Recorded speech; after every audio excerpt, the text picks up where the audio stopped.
એક પુત્ર પોતાના પિતાને સાચી ખુશી કોને કહેવાય તેવો પ્રશ્ન કરે છે. તો પિતા તેને કહે છે કે સાચી ખુશી કોને કહેવાય અથવા તો તેનું રહસ્ય શું છે. જો એ ઉત્તર તારે જોઈએ તો ઉપર પેલા પર્વત પર એક મહેલ છે, જેમાં ખૂબ જ બુદ્ધિમાન વ્યક્તિ નિવાસ કરે છે, જે ખૂબ જ જ્ઞાની પણ છે. તું ત્યાં જા અને એ વ્યક્તિને પૂછ તો તને તારા પ્રશ્નનો ઉત્તર મળશે. તે યુવાનની સાચી ખુશીનું રહસ્ય જાણવાની ખૂબ જ ઉત્સુકતા હતી, જેથી તે પહાડ ઉપર જાય છે અને ત્યાં એક શાનદાર મહેલ હતો. તે બુદ્ધિમાની વ્યક્તિને મળવા જાય છે, જેના મુખ પર ખૂબ જ તેજ હતું. તે વ્યક્તિને તે પૂછે છે કે સાચી ખુશીનું રહસ્ય શું છે. તો તે બુદ્ધિમાની એટલે કે જ્ઞાની વ્યક્તિ કહે છે કે તે આ મહેલને જોયો કે નહીં, કેટલો સુંદર છે, જાઓ પહેલાં જોઈ આવો.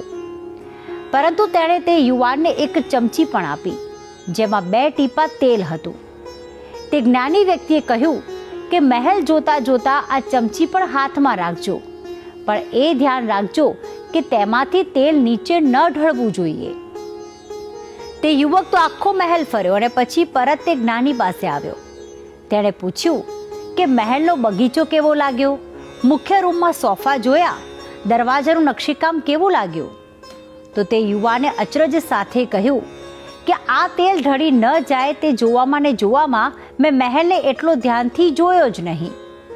જ્ઞાનીએ કહ્યું કે જાઓ ફરી મહેલ જોઈને આવો. તે યુવાન આ વખતે ગયો અને તેણે મહેલનો ખૂણે ખૂણે જોયો અને આવીને કહ્યું કે ખૂબ જ ઝીણવટપૂર્વક મહેલ બનાવેલો છે, ખૂબ જ સુંદર અને એકદમ ઇન્દ્રના મહેલ સમાન જ કરેલું છે આ મહેલનું કામ. તો જ્ઞાનીએ કહ્યું કે પેલી તેલવાળી ચમચી ક્યાં ગઈ. તો યુવાન એકદમથી હાથમાં જોવે છે અને કહે છે કે લાગે છે કે ક્યાંક પડી ગઈ લાગે છે. મહેલની સુંદરતા અને ભવ્યતા જોવામાં એનું ધ્યાન જ ન રહ્યું.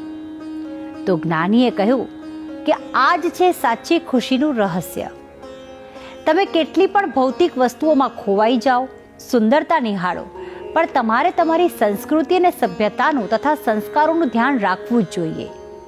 જો મહેલ, પૈસા, સંપત્તિ બધું જ હશે ભાગ્યમાં, પણ તમે જો તેમાં અંધ બનીને પોતાના મૂલ્યોને ભૂલી ગયા તો એ ભાગ્યમાં આવેલું પણ જતું રહેશે. અને હવે આ વાત એક સુવિચાર દ્વારા પણ સમજી લઈએ.